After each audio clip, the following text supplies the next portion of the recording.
Encik Salahuddin kan? Terima kasih atas jasa awak sebelum ni kerana bantu kami.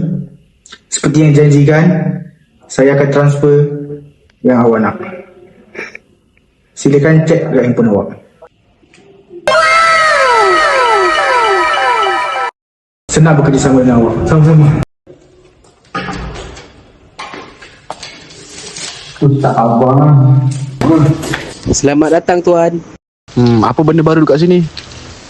Di sini tuan kami ada iMac Ultra Plus dan iMac Mini Plus dan juga the latest phone iPhone 22 Pro Max. Kalau macam tu, iPhone saya nak 4, iPad saya nak 5. Nanti saya ambil Okay, bye.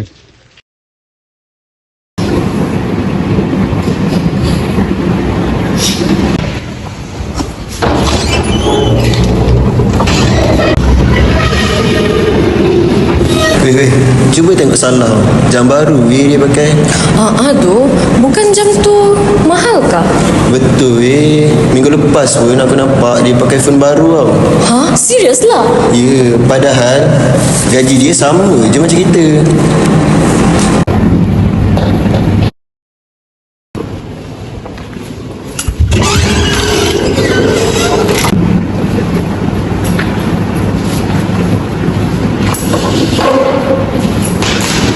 Weh Salah, kau dapat bonus ke?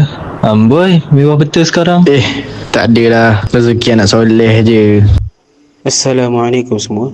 Saya dapat laporan ada projek besar yang diluluskan tanpa mengikut prosedur. Boleh saya tahu siapa yang sign? Saya rasa atas nama Salahuddin. Ada juga rekod transaksi luar biasa. Saya rasa macam ada yang tak kena. Saya pun perasan gaya hidup dia berubah secara mendadak sekarang. Kalau betul ada unsur rasuah, kita kena lapor. Kita panggil SPRM untuk siasatan.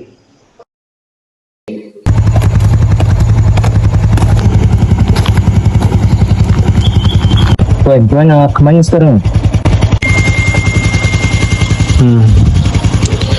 Aku buat benda ni betul ke? Tapi duit banyak ni, sayang lah.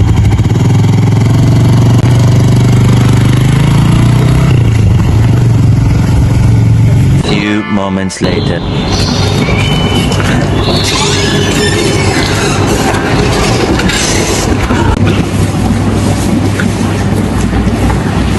Encik Salahuddin, Ya, saya. kami dari pihak SPRM ingin menjalankan siasatan mengenai penerimaan wang tidak sah dan salah guna kuasa. Saya tak buat benda-benda macam ni. Di sini kami ada beberapa bukti, jadi sila ikut kami ke balai untuk siasatan yang lebih lanjut. Cik Salahuddin, rasuah mungkin boleh dilakukan sementara. Aku tak pernah boleh digunakan. Flashback to Bukan kau driver aku?